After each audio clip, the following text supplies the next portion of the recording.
మంచిర్యాల జిల్లా మందమర్రి మండలం బొక్కలగుట్ట గాంధారి ఖిల్లా మైసమ్మ జాతరను ఆదివాసీ నాయక్ పోడ్కుల వంశస్థులు సంస్కృతి సాంప్రదాయ పద్ధతులతో జాతరను ప్రారంభించారు. గాంధారి మైసమ్మ జాతరలో భాగంగా బొక్కలగుట్ట గ్రామ శివారులోని ఋష్యమూక పర్వతం వెనుక వైపు కొలువుతీరిన సదర్ల భీమన్నకు ఆదివాసీ పూజారులు ప్రత్యేక పూజలు నిర్వహించారు.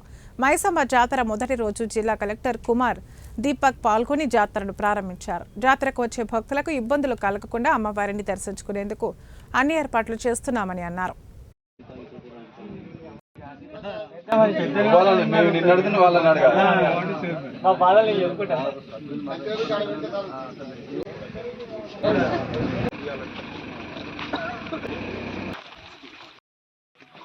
తీసుకురావడానికి ప్రయత్నం చేసినప్పుడు అక్కడ ఎందుకంటే అంటే పైన ఎక్కడ పైన ఉంటారు అంటే మీకు పొందుపరిచి ఉండడం జరిగింది సార్.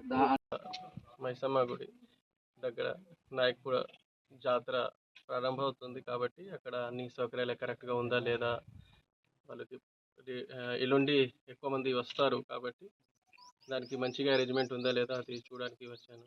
సో ఇక్కడ చూస్తే మున్సిపాలిటీ నుంచి శానిటేషన్, వాటర్ సప్లై అన్ని అరేంజ్మెంట్ చేస్తున్నారు. సేమ్గా ఫైర్ డిపార్ట్మెంట్ నుంచి ఎందుకు ఎండాకాలం వస్తున్నాయి అండ్ ఎక్కడైనా అది ఫైర్ నుంచి యాక్సిడెంట్కి ఛాన్సెస్ ఉంటుంది కాబట్టి వాళ్ళు అందరూ జాగ్రత్తగా చేయాల్సింది. మనం ఫైర్ వెహికల్ కూడా పెట్టాము, కానీ ఆర్గనైజర్స్ అండ్ భక్తులు దయచేసి కోఆర్డినేట్ చేసేసి కొంచెం కోఆపరేట్ చేయాల్సింది. ఎక్కడైనా ఫైర్ యాక్సిడెంట్కి ఛాన్సెస్ ఉంటుంది అక్కడ